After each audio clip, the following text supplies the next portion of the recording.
Hello mga idol, meron tayong pag-uusapan. Bakit nga ba na-compose ni Freddy Aguilar ang kantang Anak? Kung hindi nyo pa alam, sige, panoorin natin yung kwento niya kay Idol Robin. Sige. Alam mo, kapatid na Robin, no? Matigas ang ulo ko nung araw. Hindi ako nakikinig sa tatay ko. Pag sinabi ng tatay ko pula, puti ako. Pag puti ang tatay ko, pula naman ako. So, basta't hindi kami nagkakasundo. Hanggang dun sa hindi ko na kayang sundin yung kanyang rules and regulations sa bahay. So, ako'y maglalabing 8 taong gulang nung umalis ako sa amin. Dahil ayaw kong mag-aral ng abugasya. Ang gusto ko talaga kumanta. So, umalis ako sa bahay namin sa Santa Mesa. Ang dala ko lang ay yung aking gitara, isang knapsack bag na mayroong isang ternong maong at 3 t-shirt yata.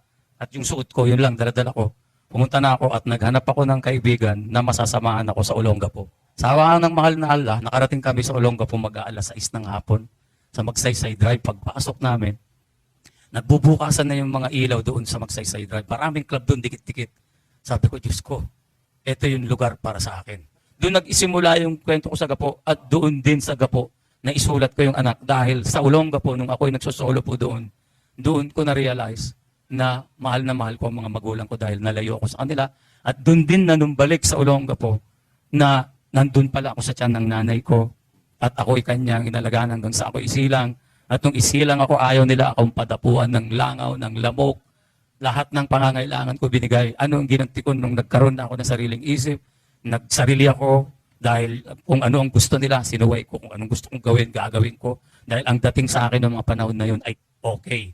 So nung nakarating po ako ng Olongapo at nag-iisa na ako doon ko na-miss yung aking mga kapatid, na-miss ko yung aking mga magulang. At doon din po sa maliit na kwartong inuupahan ko, doon ko na isulat yung anak dahil isang hapon, nakita ko yung labada, maiyak-iyak ako. Sabi ko kung nandun ako sa amin, lang ganitong nakatambak na labada, asikaso ako doon. Tapos eto na, kinuha ko na yung gitara. Ano bang nangyari sa akin? Ayun na, bumalik, nandun ako sa tiyan. Eto na, sumusulat ako nung isilang ka sa mundong ito. Wala pang 1 oras mga kapatid. Natapos ko yung melody ng anak na sumikat sa buong mundo. Gitara na nasa kaset na may kasamang tilaok at tahol ng mga aso. Nung ito'y isubmit ko sa Metro Manila Popular Music Festival noong 1978. At yun po ang nagbigay sa akin ng biyaya. At yung kanta pong yun, isinulat ko dahil sa puso ko po ng mga panahon na yun, ay nagsisisi ako sa pagbibigay ko ng masama ng loob sa aking mga magulang. Ang kanta pong anak ay kanta ng pagsisisi ng isang anak na naging prodigal son sa kanyang mga magulang. Ayan, nakumpose niya pala yun, tanda ng kanyang pagsisihi sa lahat ng mga nagawa niyang kasalanan sa kanyang mga magulang. Yan lang, kung nagustuhan niyo ang video, pa-like and share naman po. At maraming salamat sa panonood.